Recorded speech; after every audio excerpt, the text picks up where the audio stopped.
Hello, everybody, and welcome to the 226th episode of Real Hawk Talk. I am Brian Nemhauser. You can find me on Twitter at HawkBlogger, and we have so much fun in store for you tonight. We've got one of my favorite configurations of our crew, and including a guy who's coming off of the disabled list for a short stint tonight. He's not feeling well. He's been battling illness, but he's coming anyway. And that is Evan Hill at Evan Hill HB. Evan, you were well enough to fly to California and get into all sorts of mayhem with Josh Cashman, but you're not well enough to stick here for a full show, huh? Yeah, so I got a bug in LA. I was fine flying to LA. I left. Maybe it was that stadium that gave me something. But no, I saw Cashman all weekend in LA, which was fun. We hit Disneyland. We obviously went to the game, had a blast, but unfortunately I caught another bug. I feel like I've been sick all year, so it's a bummer, but I'm here. Happy to talk some Seahawks with you guys. Awesome. Awesome. And definitely looking forward to hearing a little bit more about your trip being in the stadium as the Seahawks did what they did. While some people were flipping the bird, Evan was flipping something else entirely. We'll find out what. Dayna O'Gorman at Dayna OG on Twitter. Dayna, what's going on with you? How's life? Life is good. I'm getting ready for this Germany trip. I'm so excited. It's like 12 days now before we leave. It's going to be such a blast. Yeah. And lined up, I'm going to do the breakfast and after party with Lofa Tatupu and KJ Wright. So that should be a lot of fun. I'm excited about that. But yeah, pretty much just, it's so funny. I totally forgot Halloween was next week because I don't have little kids anymore. So it kind of escaped my brain. But I was very excited that that's coming up because that means that trip's right on the corner. So nice. Yeah, you got your tickets, yes? Well, I have mine. I don't know that Nathan has his. We got to worry about that. But yeah, we have tickets. We have good tickets. People have been struggling to get tickets for that game. So yeah. I know there's folks that book travel without having tickets. So hopefully that all works out. Last, never least, our Canadian brother, Jeff Simmons, at Real Jeff Simmons. Dude, that was a game. That was a game on Sunday, man. That was fun.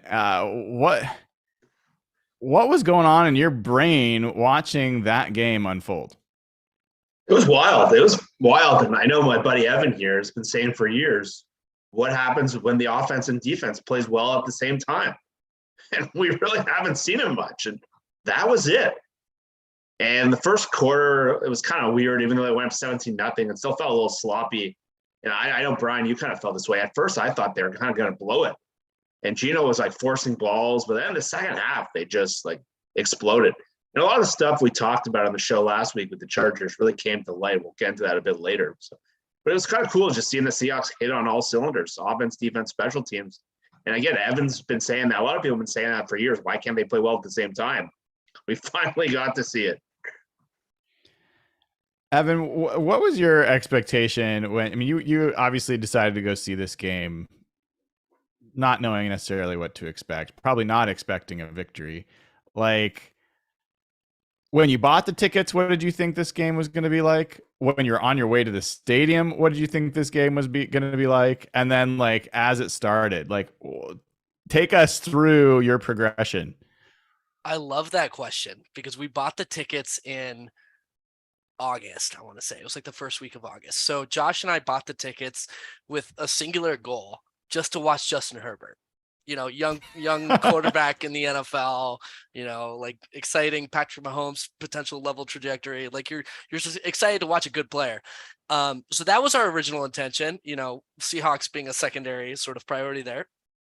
But as it got closer to Sunday, I actually started getting progressively nervous because I've slowly been talking myself into this team being a legitimately good football team.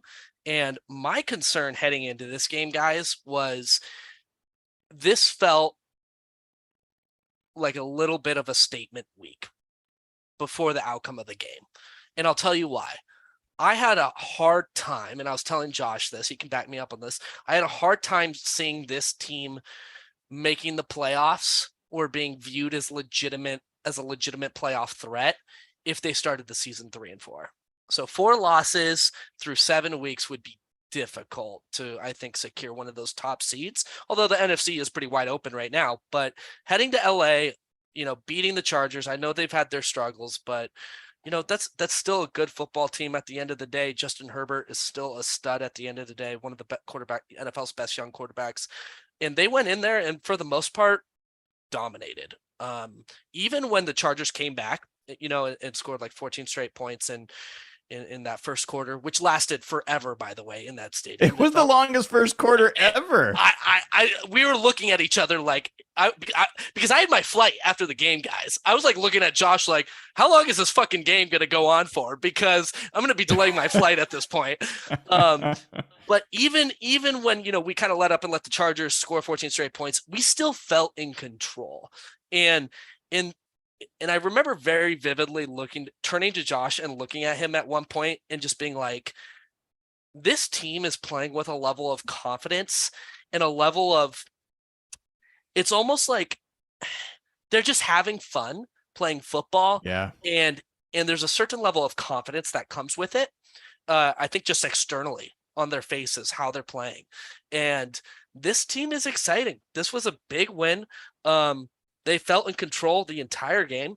Let me tell you, I had a perfect visual. So let me back up a little bit. In SoFi, I don't know if you guys have been. There's technically 5 deck levels, and Josh and I were at the first row of the second deck level. So it was like the 200 section. Bougie. I know. It was like $90 when we bought it, whatever. But we had a perfect view of the Chargers fans, reacting to the game. And I'll tell you this, when Kenneth Walker pulled that 70 whatever yard touchdown run and Geno Smith did the good night, symbol. Oh, I didn't see that. Oh, he milked it too. He ran through the end zone and he was like, good night to the Chargers fans. And he held it. He held it for like 5 to 6 seconds. And let me tell you, every second he held it, Chargers fans got exponentially more angry. And it was just, I've never fully bought into a player in that moment in my entire life. So it was an amazing experience to go. Jeff, I do think you hit the nail on the head, though. That stadium does feel soulless. It doesn't feel like a football stadium. It doesn't feel like a sports stadium, maybe because they have to turn it over for the Rams. I don't know what it is, but it feels like an event stadium. It doesn't feel really like a Seahawks stadium or like a Lambeau type situation. So all in all, had a ton of fun, but this was a big win for this team, and honestly was a statement win from my perspective. 100%. Dayna, here's the thing. I mean, I've talked about this as being a pivot game. I thought it was a pivot game for the Seahawks. I thought it was a pivot game for Geno Smith. And part of what's been fun about this team is like none of us had high expectations, right? No. So like it's fun. Like Geno has come out of nowhere to be like a great quarterback, not just good. He's been great. And now, even then, the Seahawks defense was so bad, or the special teams was so bad, it was still like, the Seahawks are still like not so good. All of a sudden, the defense, they were the 31st ranked DVOA defense weeks 1 through 5, second to worst in the NFL. The last 2 weeks, they didn't just improve to like 20th or 15th. They are the number 1 ranked defense in the NFL over the last 2 weeks. That is insane.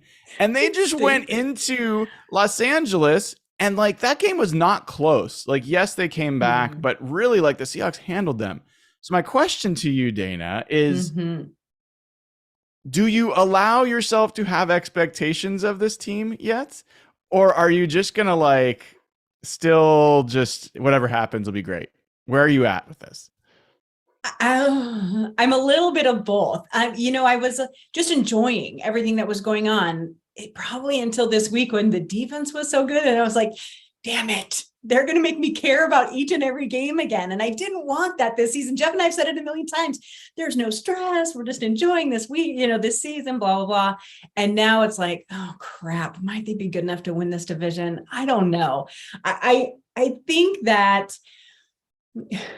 the biggest pivot point this whole week with this game was probably for Geno Smith's wallet next year. I think that's going to be the biggest pivot point. But I will say this.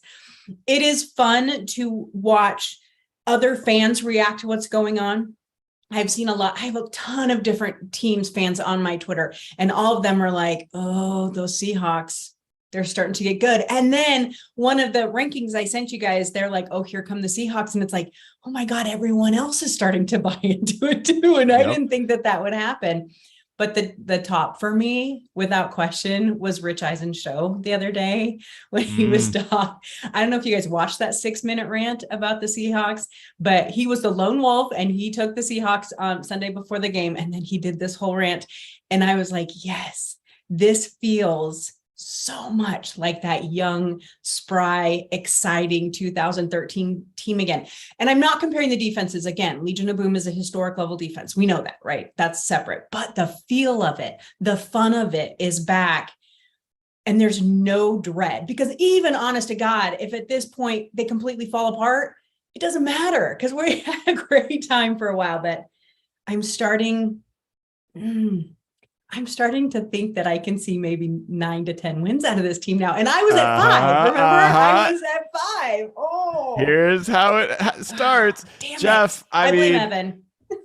like Dana's talking about Rich Eisen, and Rich he was referring to a post-game quote for Pete saying like, who to thunk it. And he basically saying, you know what Pete was actually saying? He was saying, how do you like, are we cooking now? Are we cooking now? How do you like the way we're cooking now? And he went on a 6-minute rant about whether Pete did not say that, Evan. This is what Rich was saying. Oh, I nearly just had a heart attack. I thought you were saying Pete said that. I was like, what? Wow. No, but it was How great would that have been though? Oh my God, it would have been great. So Jeff, I mean, here's the thing, like the Seahawks, laugh or not, they're in first place all alone in the NFC West. They, for the first time this year, are in the top 10 for Super Bowl odds via DVOA. They are the 7th ranked team by DVOA. Their defense has gone from 29th to 18th in 2 weeks. What is your expectation for this team? What do you like? Forget whether you want to have those expectations or not. What do you feel like is a reasonable expectation for this team right now? I think they can be a playoff team. And you asked me that 2 months ago or 3 months ago. There's no way in the world I would have said that. But you look at how they're doing it and how they're winning it, I think it's very sustainable. And I get laughed at by my family and some of my friends. I love the NFL draft. Like, I know you guys know from like the Seahawks perspective how into it I get, but I just like it from the whole league. And this is why I like the NFL draft, because a team can go from a super bleak roster outlook to an emerging team with one draft. And that's why I like it. I like to follow it. And the Seahawks now have one of the emerging rosters in the league. And I came on the show last week, and Brian, I was talking to you and Nathan about I was cautiously optimistic on the defense because of what I saw in Arizona. And they made some adjustments with the defensive line that unleashed their talent a little better. And me and Evan had a lot of texts at the beginning of the year, like, where's Puna Ford? Where? And if you look at the last 2 games, Puna's like, he had a sack a couple of games ago. He's blocking passes at the line of scrimmage. They made a change that adjusted. And in both these games, their fronts took over the game. And there's a stat with Chenna being, I think he had 11 pressures last week. And Quinn Jefferson, you're seeing. Shelby Harris has been good. And if you combine that with some of the things we've seen on the back, and Quandre Diggs and Ryan Neal had their best games of the year. So I don't think I had questions about the offense. All of our questions were defense. But the whole question, if you watch the games, is you can't run any defense when your front gets killed. And now that they have a defensive line that's playing well, and I think they can play pretty functionally, a good offense with a functional defense and emerging players. And I remember, I can't remember if it was Dayna or someone and this is what I'm talking about. Before the year, I think it was a Jets fan writing me. I can't remember if it was you, Dayna, or someone else. They were saying the Seahawks had like the bottom 3 tackle group and bottom 3 corner group in the league. And I said, I just didn't understand that output. And they said, well, you have a bunch of rookies. And I don't really understand how you can count on these guys. And the NFL is different. Now, the league changes year to year so much because of rookies. Rookies completely change rosters and their ceilings. And you look at the Seahawks tackles, and I said their group should be fine. That could be a top 10 group now because of those rookies, and the corners too. So rookies and young players are what changes ceilings in the NFL. And the Seahawks have 6 impact rookies. And they went from a roster that looked totally bleak last year outside of quarterback to one of the best young rosters in the league that's only going to get better in the next draft. So I don't see how your expectations are playoffs when it's the young guys completely dominating and the whole roster seems to be coming together. It can't just be about playoffs, though, Evan. I mean, the Seahawks didn't just beat the Chargers. The 49ers traded what is the equivalent of the number 4 overall pick for a running back who was the second leading rusher on their team this week. And they lost by over 20 points at home. So tell me, like, how sweet would this be if the Seahawks, with 6 rookies in the starting lineup, Geno Smith at quarterback, take the division from the 49ers with George Kittle and Christian McCaffrey and Deebo Samuel and Brandon Ayuk and Hufanga and Eric Armstead and Nick Bosa? Like, how just amazing would that be? How much content could be generated? Yeah, I mean, fuck the 49ers, first of all. I mean, fuck them. Fuck those miserable. Not going to say that word, actually. You just did. It's okay, though. Yeah, I guess my brain goes to this, Brian. And I thought you were going to go in this original direction, but you went on a fuck the 49ers rant, which I appreciate. Is there a team in the NFL that this team can't beat? Now, the only team that gives me pause is the Bills.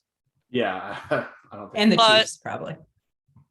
See, Dayna, Disagree? I have some cautious optimism about that Chiefs game. Really? They lost to the Colts. Well, yeah. Okay. Oh, I'm glad you have optimism. Seahawks, as this is a very normal dynamic here, where I'm having to talk you into optimism for the Seahawks. The Seahawks defense is on the ascending point here. They are looking better every single week. The Seahawks have one of the best offenses in the NFL. I don't. If the Seahawks, all I'll say is this: if the Seahawks get to the playoffs, if I'm an opposing team, I don't want to play them. They can beat anybody. And that probably is because they have nothing to lose, right? At Correct. This point. They're and playing those are with the a scary freedom. teams in football. 100%. It's a freedom of confidence, and they're just flat out good. Yeah. Mm-hmm. You know what I don't think we've talked about enough? I lost in all this because, honestly, the defense has been so bad.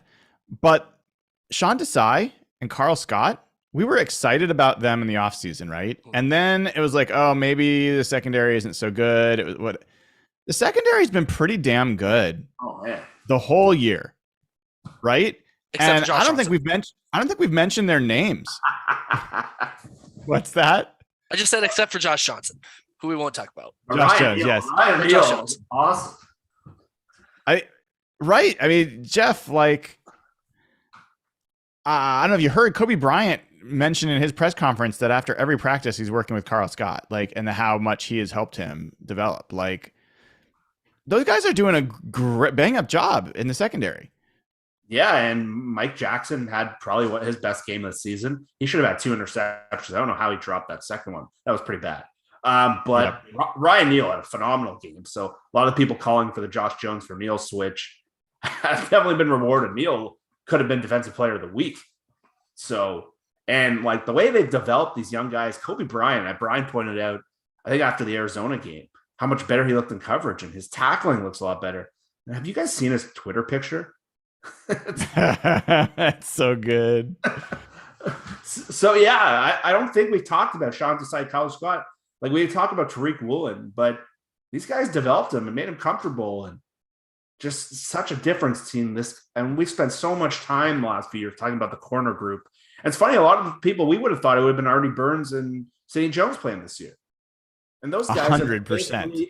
They're on the inactive list. And to have those guys as depth, it's a really, really strong group. And like I laughed at Pete at the end of the year when he's like, "Oh, we have the fastest team we've ever had." Like, oh God, like shut up. You're starting to see it. Like these guys can fly. And yeah, the coaching hires, they look damn good. And a couple weeks ago, these defensive was such a disaster. But yeah, that DB group, that's a good call up, Brian. They've been really solid. You don't even think about them anymore compared to the last few years where corners were a nightmare. I want to shout out. And go ahead. Just shout out Daryl Taylor for actually making a play on Sunday. Dude, when he gets to the quarterback, he comes away with the ball. I'll give him that. 3 sacks, 3 strip sacks. But his return on that fumble was the slowest thing I've ever seen. I heard KJ talking about it today too. KJ was like, I don't know what the hell he was doing. He wanted to be tackled. It was the slowest return. He should have easily had he's a pretty fast guy too, right? Yeah, I thought he was scoring on that. But like Trey Brown, this is a guy we were all excited about last year. I mean, Dayna, like the news of the day, Trey Brown and Travis Homer, less exciting there, but have both been set to come back off of injured reserve. And LJ Collier too. Don't forget LJ. Sorry. Oh yeah, he was added to the active roster. So I was wondering if they were just gonna like cut him because they had to, or like put him back on IR or something. But Trey Brown looked like a really good starter last year. Mm-hmm. And that was like the one guy that we had, thoughts about. Mm-hmm. And it was a couple of years ago, it was like, we don't have a single corner that we're feeling good about. And now, where do you put Trey Brown? And if you put Trey Brown in over Mike Jackson, then you've got Mike Jackson and Artie Burns and Sidney Jones and like on and on and on. Like, do you sit Kobe Bryant? I don't think you could sit Kobe Bryant right now. So like, holy crap. I mean, Trey Brown won't be back right away, but this could be the best young cornerback trio in the NFL. Mm-hmm. Kobe Bryant, Tariq Woolen, and Trey Brown. And Pete even said today, he said, do you remember how good he was when he got hurt last year? Do you remember how good he was? And I'm like, yeah, I do remember how good he was. And the fact that Pete's so excited, I mean, think of it. I mean, it's a first world problem, right? Let's just say, oh, well, where is he going to play? Poor guy. I don't know, rotate the hell out of him and make sure nobody gets hurt. It could be just such a good time.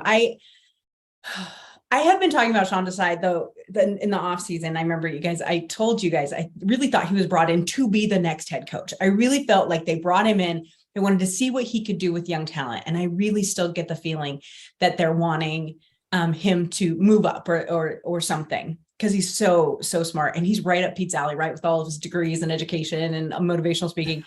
But I was worried after the beginning of the season. Oh my God, what he's done with these young players and the way he's developed them. Think if he had control of the whole team. I mean, it would just be so fun.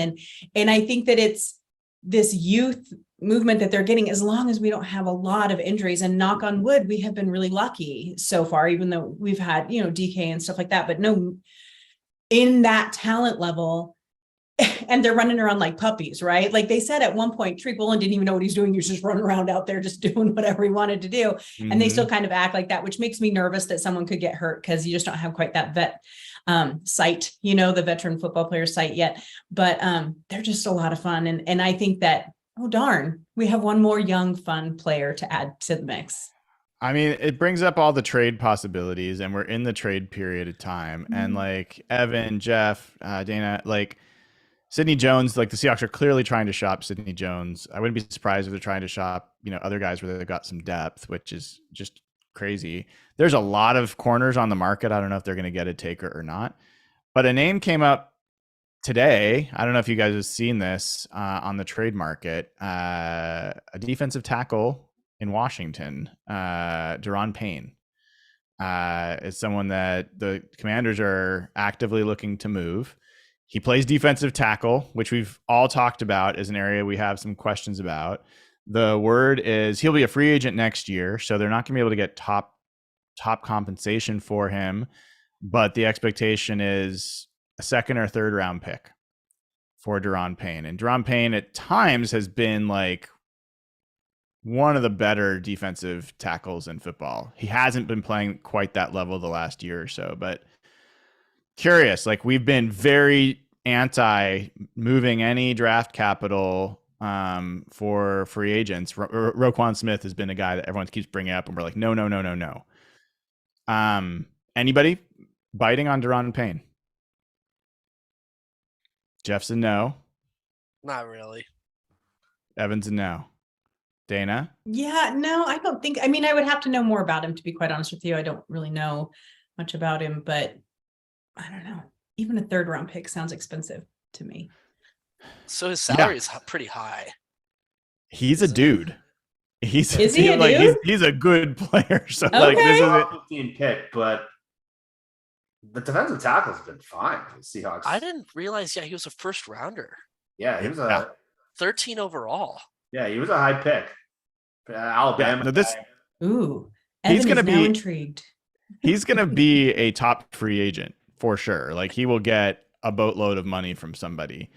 I'm not on board. Like if it was a fourth round pick, I'd maybe be on board, but I don't think there's any chance you're getting him for a fourth round pick. I don't know, Jeff. I'm not totally bought into the defensive tackle group being. I think the defensive tackle group is a try-hard group, and we got a couple guys that are like slightly above average. We don't have a single dude in there. Like even Al Woods, as much as I love him. To me, it's just sort of what you're saying with San Francisco. And San Francisco is so all in now, and the Seahawks have such a good thing going. I think you got to keep playing the long game. I think the Seahawks are in the perfect spot, and they don't need shortcuts. And try to sign this guy in free agency. That's where I agree. I agree. Anybody, that the Robert Quinn deal just came down, traded from the Bears to the Eagles for what was that? Like a 6th round pick?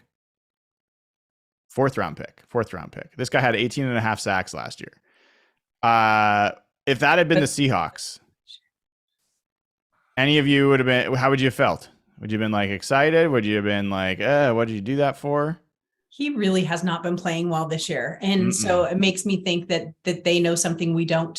And whether or not that's an injury or a sustained something or other, but this has not been his year. Yeah, he was great last year, but does he maybe just need a change of scenery? Possibly. I mean, that's what Roquan Smith keeps asking for too, but I don't think I would have been excited for that. As excited as a lot of the Eagles fans were, and they were very excited. So kudos to him, but I don't know. I'd be okay with that trade, honestly. Like, he's such a Robert Quinn. I don't know how closely you guys have followed his career all the way back to LA. He's such a streaky player. He like yo-yos year to year. He's like an elite pass rusher one year. Next year he's garbage. And he's been doing this for literally like 10 years. I do think if Seattle were to make a move, pass rush is probably the place to do it. And this team could get some serious uplift from it. I don't think they should be buyers at the trade deadline, but they should be seeing if any value rears its head. So, yeah, I mean, I think that's kind of my broader question is like, assuming, let's say, I think we're all pretty much on the same page of like not more than maybe a 5th, a 6th, 7th, like looking for one of those kind of deals. What position would you target? For me, maybe the top position I'd look at right now is actually receiver. I have some concerns about our receiver depth and what's going on there. Hopefully we got lucky with DK Metcalf. We'll find out. I don't expect him to play this week, but if he had gone down for a length of time, I don't love our depth there, but there seems like there's a few receivers. Otherwise, like, I don't know if there's a position I would really like. Defensive tackle is probably the other one that I'd be interested in. Linebacker. Would you be interested in DJ Moore at all? I don't think so. I because that's the kind of deal that's going to be a shortcut kind of deal. You're not, you're going to have to give up a lot, pay him a lot, and not have him under club control for that long. Like, so I'd be more interested in a guy that's like going to be a free agent the next year that you can give up like a 5th or 6th round pick for. That's not DJ Moore. Got it. That makes sense. Evan, I know you got to run here in a sec. Can we take a couple Patreon questions before you head out? Let's do it. All right, Dayna, hit us up. If people haven't already, please give the show a like, subscribe to the channel, and go over to patreon.com/hawkblogger.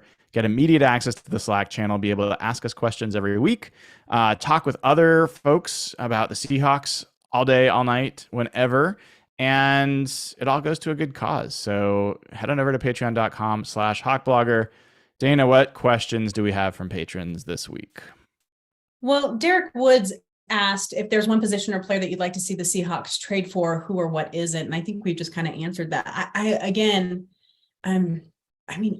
I'm fine with them just staying pat till the draft, but that's just me. Anyone now, are there else have any a different player? Answer? Can I twist the question slightly? Are there any players you would like them to shop?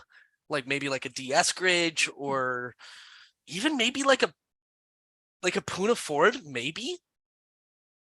Like Why is everyone trying to get rid of Poona all the time? It makes me sad. I like him too, for the record, but he just has a big salary this year, and he's going to be a free agent next year, and I just don't think Seattle retains him. Maybe you get a low pick for him. No, I wouldn't be opposed, to be honest. I wouldn't be opposed, but yeah. Mostly because Quentin Jefferson has been an absolute stud for us this year, right, Brian? Would you like to talk about him? He's been exactly what he always is, slightly above average. I'm not going to respond to that. Jeff, what about you? Anyone you'd want to stop? Travis Homer. Huh? I hate you. I can't stand Travis Homer. Jason Myers, maybe. That'd be good. Okay, Dayna. Everybody wants to extend Jason Myers now. The guy's been he's got a whole. He has one good year. No. Like Robert Quinn. He's the Robert Quinn of kickers. Yeah. Super streaky. Okay. Greg Whitworth has a 2-part question. Which side of the ball do you think is most important to watch this game? And then the other part is, which aspect of that side will be the key deciding factor, secondary O-line, wide receiver, etc. Brian, why don't you start? I was responding to a chat. Take someone else. Sorry. Okay. Jeff. I think for this game, it's going to be defense, and specifically run defense. If you've watched the Giants at all, they basically have 0 receivers, and they have no passing game at all. And they've won every game in some of the strangest ways. They're one of the best situational teams. But the one thing about them is Saquon Barkley is playing out of his mind. He's been probably the best running back in the league this year, and he dictates their whole offense. And we saw at the beginning of the year what Seattle's defense is like when they can't stop the run. So the last 2 games they played, they did nothing against Austin Eckler. They took over that game. They did great against Arizona with Nathan's favorite running back in Arizona. And so this game is going to be a really telling point of where this run defense is and whether or not they've actually turned a corner. And to me, if you can take Saquon Barkley and limit him or take him out of the game or slow him down, I think the Seahawks could roll in this game. But if Saquon takes over the game, the Giants are going to have a chance because of how good they are at blitzing. And so to me, it's by far a run defense against Saquon. Yeah, and just to jump on there, since I fumbled the handoff there, it's not just Saquon, right? It's Daniel Jones. And if you look at the Seahawks against the Cardinals, they played great run defense, but Kyler Murray ran for 100 yards. The week before, Taysom Hill ran for 3,000 yards and 7,000 TDs.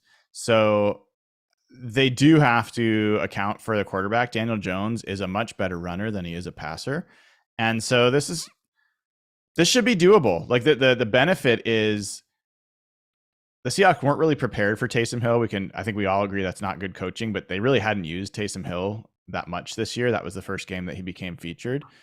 Then Kyler Murray has not been nearly the active runner that he was in that game. So this game, going in, Daniel Jones is going to be running the ball. So hopefully they're ready. Yeah, this game's going to be interesting because I was looking at some of the more advanced metrics on the Giants, and it's interesting. The They're top 3 in time of possession. And through the first 3 quarters, if you look at their EPA per play, they're really bad, like bottom 10 in the NFL. And then in the fourth quarter, both offensively and defensively, they skyrocket to top 5. So they're really a team that is winning the game in the fourth quarter and keeping it. I'm not kidding. They haven't won a game this year by more than one possession difference. And it almost feels like a bad version of a Pete Carroll football team, frankly. So they have not bad. They're 6-1. Well, I think they're objectively worse, like metric wise. They could easily be 1-6 though. I really think it's that close. 100%. And Dayna, we will get to other questions, so apologies, but this is a good place to take a second. Like, they are objectively bad at passing the ball, and they are very good at running the ball. Defensively, like, they're actually awful. Like, they can't defend the run at all. They're one of the worst run defensive teams in the league. PFF has them as the 32nd ranked team overall, the dead last, and they're 6-1. I've never seen anything like that.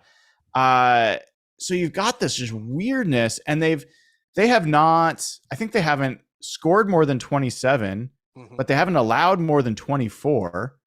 So, like, they're this team that basically they run the ball, they hold on to the ball. They're one of the top time of possession teams. They muck it all up. They don't turn it over. And then their defense is really good on third down and really good in the red zone. So teams are settling for field goals. And then, like you said, something turns. But they're beating good teams too. They beat the Ravens. Tariq Woolen does have 3 more interceptions than their entire defense all season long. That's not a joke. Defense, like, it's just a bunch of no names. Yeah. Like, they got Thibodeau in the draft, but the rest of their team, it's like you can name 4 of their players in their secondary. I think the key with this game, guys, though, is like, we cannot let this blow it wide open early. The Giants are not a team that can come back, from 10-14 down. Yeah. They're not going to. They're not good enough. They can't handle the pressure. Mm-hmm. This, to me, they feel, what is it? The Steelers, was it 2 seasons ago, went like 11-0. What? There was a team that just kept winning, and yet they weren't very good. Like, you knew that once they got to the playoffs, they weren't going to be very good. Bye, Evan, by the way. Bye, Evan's left us. But that they just weren't all that good. But they just kept winning in these tight little weird ways. I get that feeling from the Giants. And to be honest with you, I'm thrilled for both New York teams. I'm glad that they're doing well. I'm very happy about that. I just don't want them to do well this week. But I get that kind of feeling that eventually they're going to fall off the cliff. Yeah, it's a fascinating one. Yeah, let's take another question and we'll keep going. All right. So Jason A., I want you both to answer this. This is a good question. So Jason A. has asked, do you have any interest in re-signing Drew Lock as a backup next year to see if what he's learned after a year of good coaching and maturing behind role model Geno? I love what they called him. He says, and could he possibly take a Geno style jump as a young system quarterback? Jeff? I'm going to say no. I have no real tie to Drew Lock, and frankly, I think if they do bring Geno back, I think that spot should be with a rookie quarterback. Mm-hmm. So I would say no. I don't think Drew Lock fits any of the way Pete wants to play. Agreed. I've got a few things to say about this, Dayna. I gotta get some stuff off my chest. You're unlocking a monster. I know where this is going. So I was like, I'm all like giddy about how the Seahawks are playing and how things are going. And of all the things that I like, I probably like the Geno Smith story the best. I just love it. And part of the reason I'm reveling in that story is because it's 1 in a million. It's like a diamond in the rough. Like, it is so rare to see what we're seeing. And we won the lottery. Like, we literally won the lottery with this guy. This never happens where someone else's trash is a treasure. Like, it just doesn't happen in the NFL at the quarterback position of all positions. But something's happened where now all of a sudden on Twitter, it is that, like, Pete is a quarterback whisperer. Pete found Russell Wilson Pete has always been a quarterback whisperer, and Pete will just do this with Drew Lock. Drew Lock is the next Geno Smith. All of that is wrong. It is so fucking wrong. Like, I've defended Pete about a lot of things. People think I'm a total Pete sympathizer. I try to just like tell you how I believe things to be. I think Pete's a great coach. I think Pete has a philosophy that can be friendly to quarterbacks. I think he is focused on things that can be helpful for emphasizing a quarterback strength. I think he's great at focusing on what a player's strength is and optimizing for it. So that's across the board.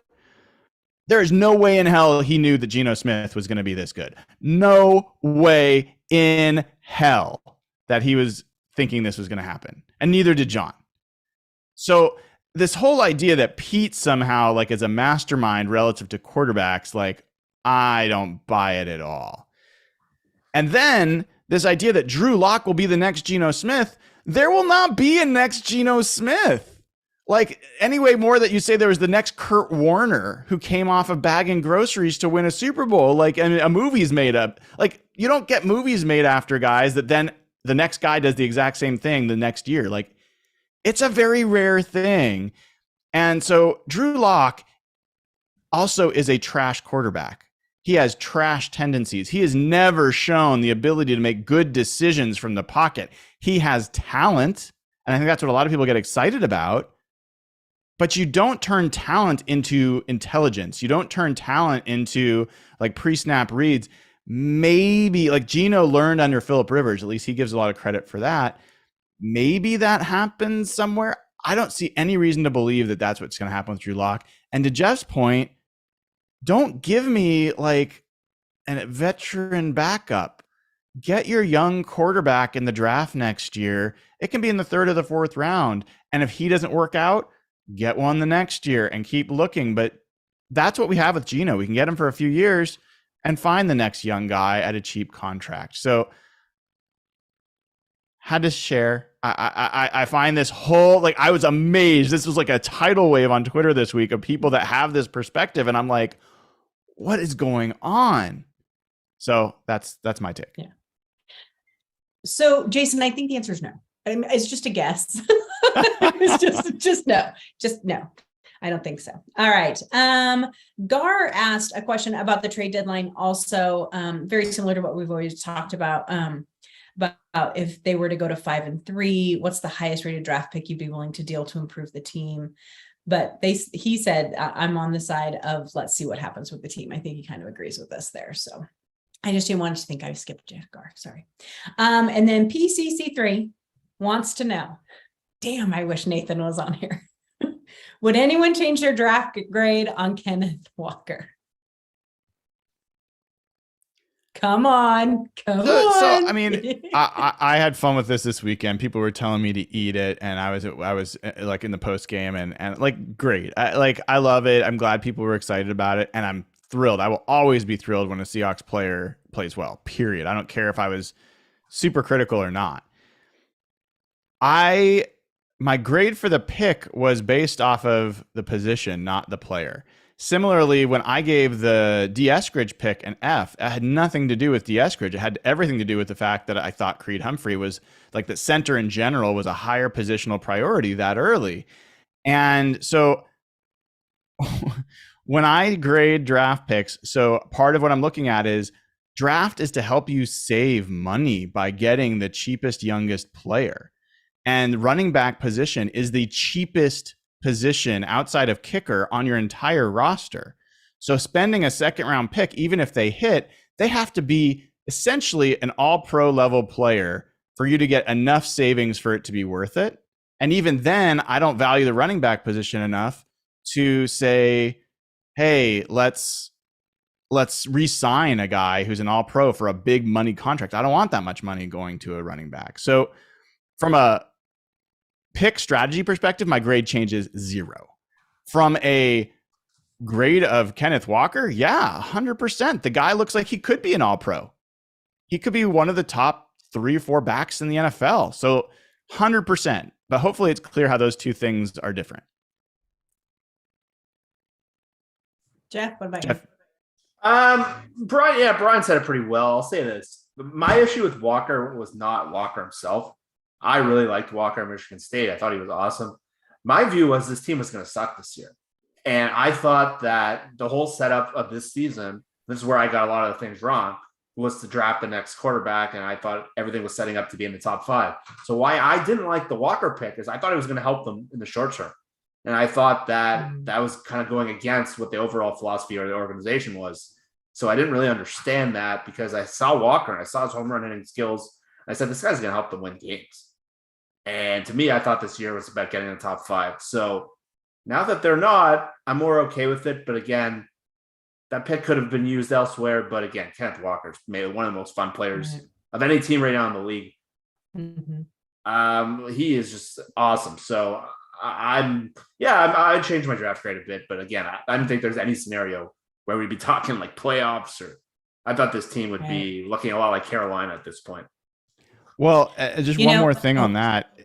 Sorry, Dayna, is no, that's okay. Part of my draft grade at that moment was also I wanted Abe Lucas. Like there's receipts. There's receipts for this, by the way. Like I wanted them to draft another offensive lineman. I'm like, why are you drafting a running back? So once they got Abe Lucas, you'll see my tweets back from the day. I was like, I'm in love with this draft now. Like if they had drafted Kenneth Walker in the 3rd round, I would have felt different. So you could totally say that's like you're proving the point. John knew where positions were going to fall and where to take value out of the draft. I think that's a totally fair critique, but that's part of where like Abe Lucas was actually getting picked in the 3rd affected my grade for the 2nd round pick more than how Ken Walker's playing right now. Cool. I just want to say, I just will never forget when because I was at the draft and I've told you guys the story about how I was reading on Twitter as the draft pick came through and all these people were bemoaning and making such a fit, except for all the reporters around me who were like, Seattle just won. He is a rock star. You just wait. And I was like, okay, because running backs, we're never sure how they're going to go, but they were right. So kudos to you, boys. It was good. Cool. Any other questions? Oh, sorry. I was muted. That was it. All right. So let's get back to this Giants game because I find this to be a fascinating one. Giants are slight underdogs in this game. The spread's actually been getting closer. I think it's like 1.5 now or something around there. And they're 6-1. They're playing the disrespect card, as well they should. The Seahawks, I don't think anybody has respected them, although people have like enjoyed some of the stories around the Seahawks. And a lot of people, the most common word I hear to describe the Seahawks from outside of Seattle fans is fun. Yeah. I've heard like 15 different players, analysts, film, all sorts of people, coaches, like they're fun. So Dayna, does the fun continue this weekend? Like what are you looking for in this game?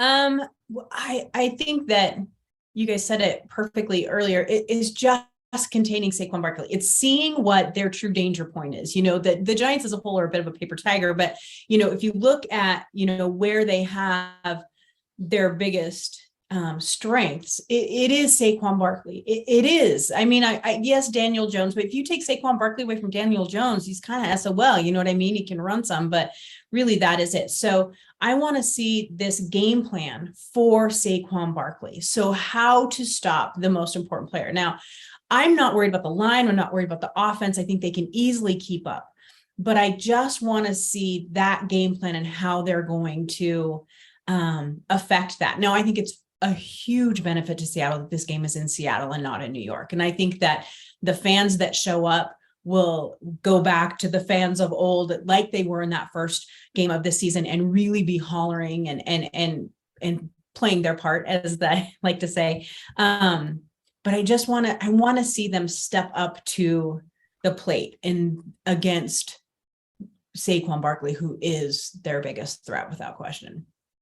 Jeff, there's some interesting pieces to this game matchup wise. So the Giants lost Evan Neal, their right tackle. They lost their starting left guard. I think his name is Bradison. I can't remember for sure. They lost their rookie tight end, who's been a good player for them. Mm-hmm. So I think that you lose 2 of your starting offensive linemen on a team that's really reliant on running the ball. I think that's of note. You've got Wink Martindale, a coach, and Brian, defensive coordinator, and you got Brian Dable as the head coach. Really well coached team, smart, and then you've got Dexter Lawrence on the inside as well as Leonard Williams. Seahawks really haven't faced stud defensive tackle. JJ Watt maybe a little bit, but really they haven't faced maybe 2 stud defensive tackles, and that's not the strength of our offensive line. So there's a lot of stuff there to chew on. I'm kind of curious what grabs your attention. Yeah, I think number one, the injuries are a good thing because the Seahawks are catching the Giants at a really good time. They are a depleted team just from a personnel standpoint on offense. And Evan Neal's been an awesome run blocker this year. Not great on pass blocker yet, but really, really good run blocker.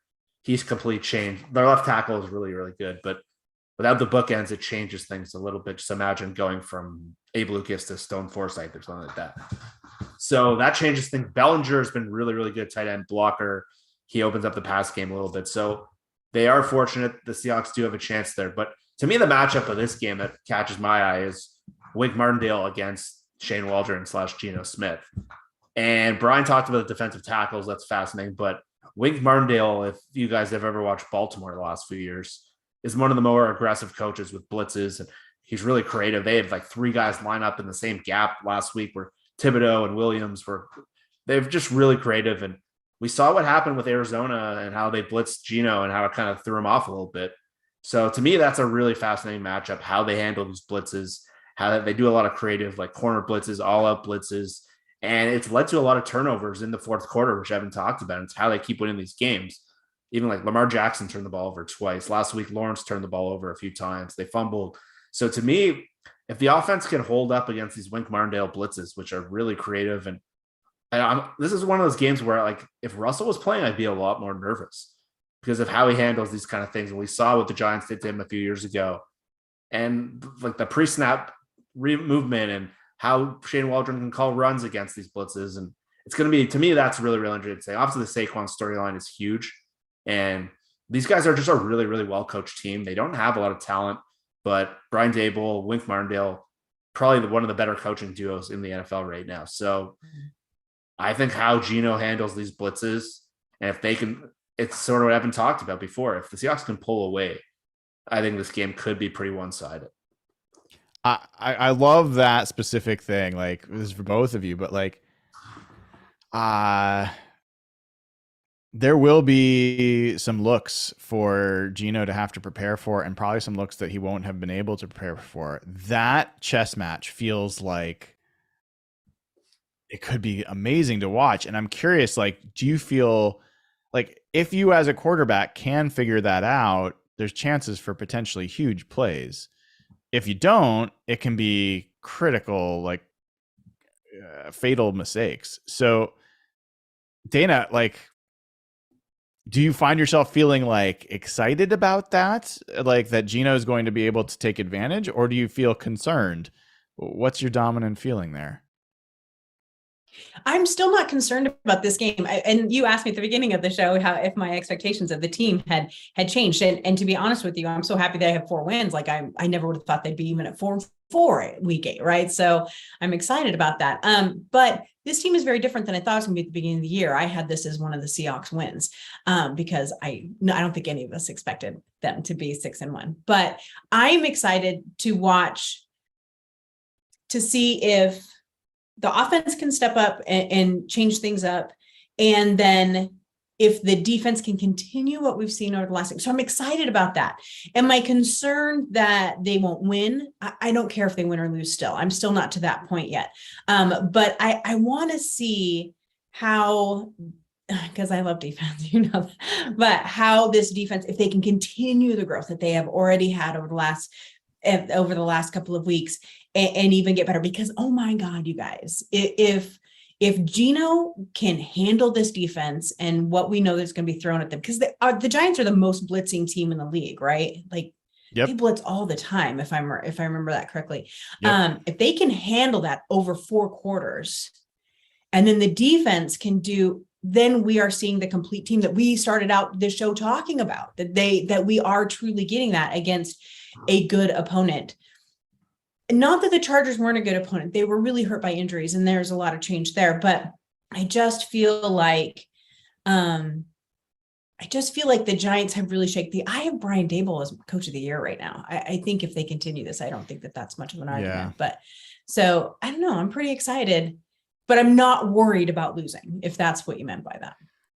Yeah, I'm fascinated because I'm kind of with Jeff in that I imagine Geno preparing for a defense like this, and I'm actually like excited to see how he does. I think he's smart enough, savvy enough to where I think that he could play a great game. I have a feeling, just a gut, that Geno is potentially going to get better as the season goes on. I think we've been worried about him falling off, and that part of me is thinking that like he might be like settling in, locking in. He doesn't have to like worry about whether this role is staying. He's got this team, and his players, like there's nothing like that was going on with Russ at any time. Like, and I'm not turning this back into a Russ conversation, but like that team is 100% from coaches to players, 1 through 53 bought in, and the front office bought into Geno.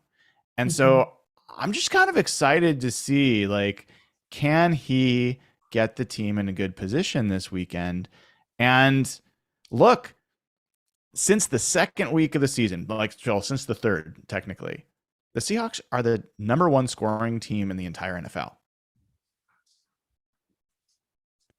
When you read stats like that, just makes me laugh because we were just so wrong at the beginning of the season. Anybody that was right is just ridiculous because that's like there's no reason to have predicted anything else. Can I say something about your point that you just made? It's actually what Jeff said too. I have more confidence with Geno being there instead of Russ. And again, not a Russ conversation because I'm really over that. But because of the adaptability, right? I think that's the word. If you feel like Geno will mold and adapt to what's being thrown at him, where Russ didn't. He played his game the way he wanted to play it, no matter what, win or lose.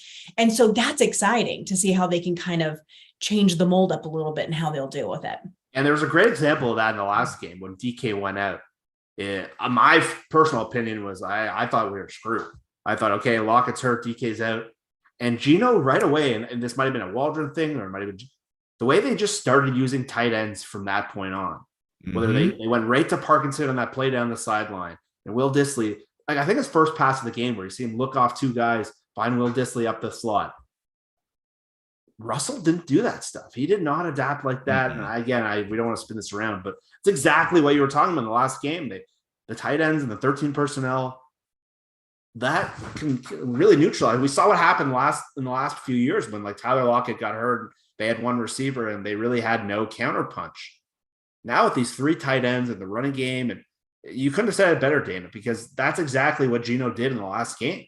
DK goes down and they still are able to keep that passing game going, drive that 10-minute drive, even though they got a field goal where it's just tight end. Noah Fant blew a couple one on a great throw in the middle of the field. So it's been a pleasure to, and it's exactly what Brian just said. Like you see him getting better and doing more, and he's more complete than any offense we've really seen in Seattle. As good as Russell's elite skills were better than anything Geno has, but Geno is more complete. He uses the entire offense.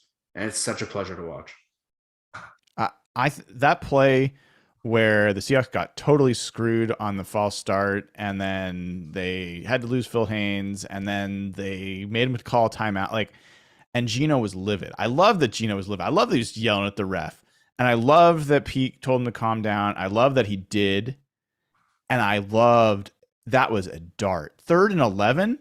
3rd and 11, if you're calm and nothing's on the line, is not easy to pick up. With all of that on his shoulders, throws a missile right to Lockett for 12 yards, and he lets out a primal scream. That's one of my favorite plays I've seen of the Seahawks for years. I loved that. It was 12 yards, but I can cheer for that guy. I will always that's a type of player I can get behind. So I love that. I think that this game is fascinating for a bunch of different reasons. I am curious, like tight ends you bring up. The Giants linebackers are awful. Their safeties are not good either. I think tight ends are going to be a big part of this game. I don't think we should expect to see DK, so that's going to be interesting. And then defensively, run defense, we've been talking about it. That's going to be really interesting. We'll see how it goes. So with all of that, let's do some picks, folks. And Dayna, I'm going to start with you. What is your prediction for this game? I think Seattle is going to win. And I think that advantage is because they are in Seattle. I think that they will win this. I've been picking higher score-wise than you guys have a lot this season, just because I just felt like they were higher scoring games. I don't know that we'll get that out of this one. Just because everything you mentioned before, time of possession with the Giants, you're just not going to have the ball as often, that sort of thing. I think I'm going to go 24-17 Seattle. Okay. Jeff. I'm going to go 27-17 Seattle. Okay. I had my streak broken and I was thrilled about it. I'm now 6-1 in predicting Seahawks games. I picked the Chargers last week, and this one feels clear to me. Like the Seahawks should win this game. And I have the only thing that gives me pause is the coaching of the Giants. I really have a ton of respect for Dable and for Martindale, and I think that they could come up with some things, as they have for every game so far this season, to keep their team close. But the score in my head is 34-13 Seahawks. Like, I just think the Seahawks can be that much better than the Giants. And I don't know if you guys remember. I mean, I'm sure you do. That's silly to even ask. But like, I was there in 2005 when the Giants came to town and we forced 13 false starts or whatever it was. And they missed field goal after field goal. And it was insane. I am curious. There was a lot of turnover in the stadium this year. A ton of people that were on the wait list to get season tickets, like 30,000, like 20 to 30,000 people that had been on the wait list got season tickets this year because people gave them up.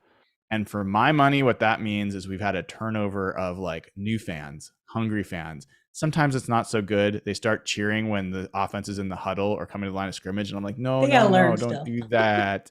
But their enthusiasm is significantly higher than I think, corporate fans that I think had started filling the stadium the last 10 years. I'm curious, like this with the offensive line changes, could this be a game where the crowd actually affects the outcome of this game as well? I think it could be. I'm so bummed. I'm not going to be able to be there. I'm going to be flying to New York, ironically, for work that morning. I will land in New York before this game starts, and I'm going to try to find a bar where I can watch this game surrounded by Giants fans, hopefully, and hopefully watch the Seahawks just rip their hearts out. That's what I'm hoping for on Sunday. I have a question for you too. So let's say that happens. Let's say Brian's score actually happens, right? And they just blow the socks off of the Giants. What does that do with the media? What is the media reaction with that? We've gotten so much good press and people are like, oh, they're so surprising. Everyone outside of Rich, who's all in, apparently. But media-wise, I think it explodes after that, don't you? I mean, we know the Rams and the Niners are playing each other, so one of them has to lose unless they end up tying. But and I don't even remember who the Cardinals are playing this week. But so Seattle, let's say they win, they're sitting on top, right?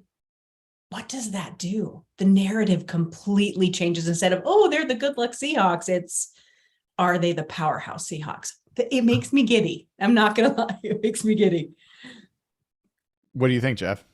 Oh, I completely agree. So much of media coverage is dictated by New York and what happens in New York. And a lot of the writers came from New York. And if the Seahawks beat, and a lot of people are just talking in the media that this is the game of the week. And if we would have said this 3 weeks ago, well, we would have all laughed. The only two winning teams playing each other. Yeah, everyone's fascinated about this game based on how the last couple of weeks have gone. So there's going to be a lot of eyeballs on this game.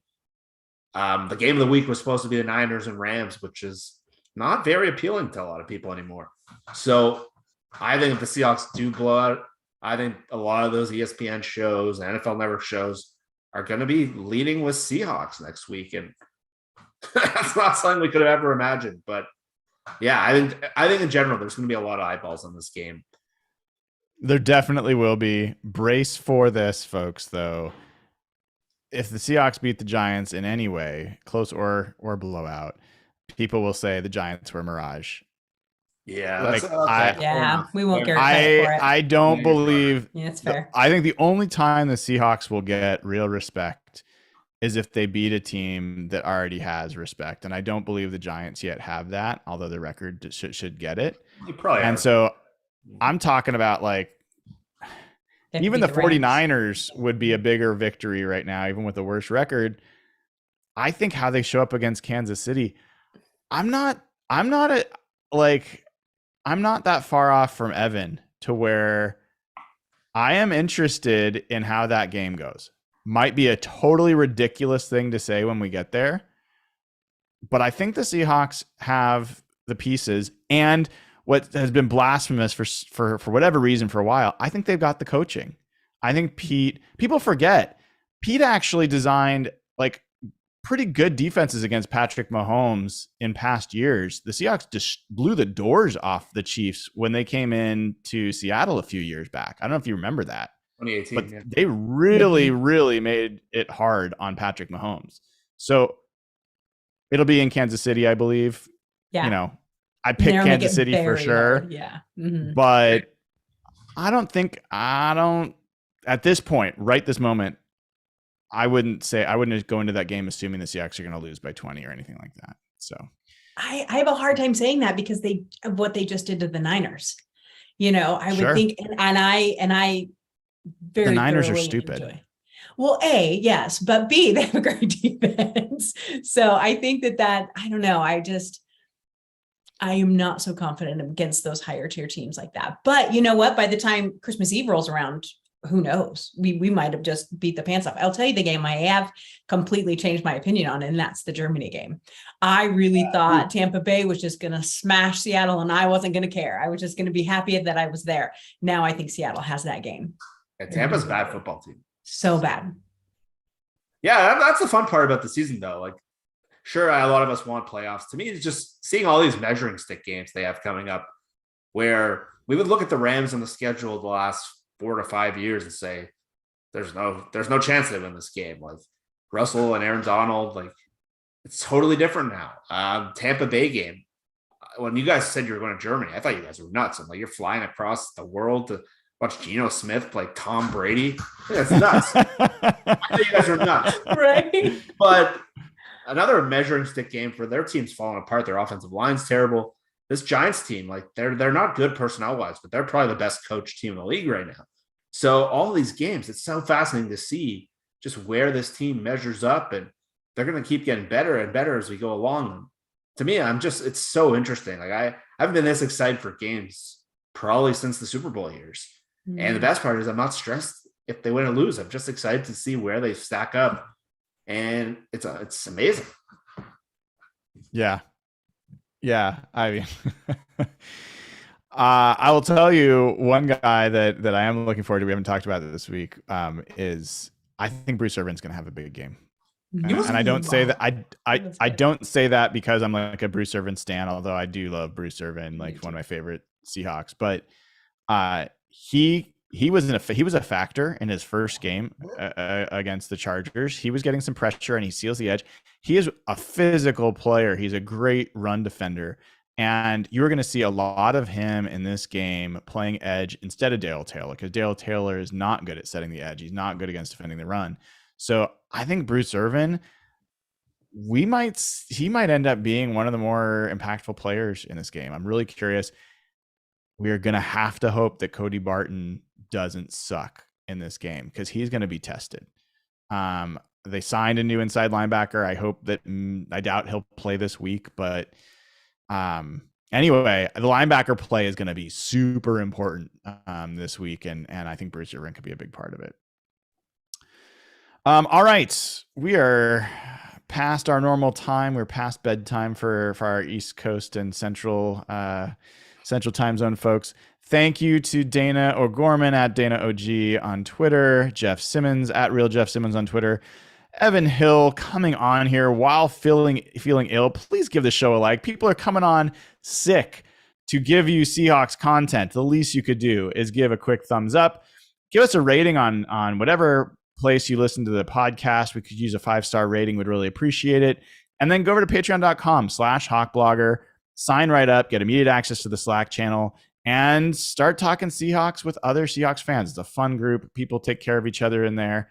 And we will hopefully have some fun stuff to talk about this week. We don't know. And we'll figure out post-game show because I'll be traveling and we'll see how that goes. But would love to do that if time works out. I will be on the East Coast time zone, and maybe I'll have some stories from behind enemy lines to share. Until then, everybody, have a wonderful night. Go Hawks, and do some high knees. If you haven't already. I will be doing that down the aisle as I fly to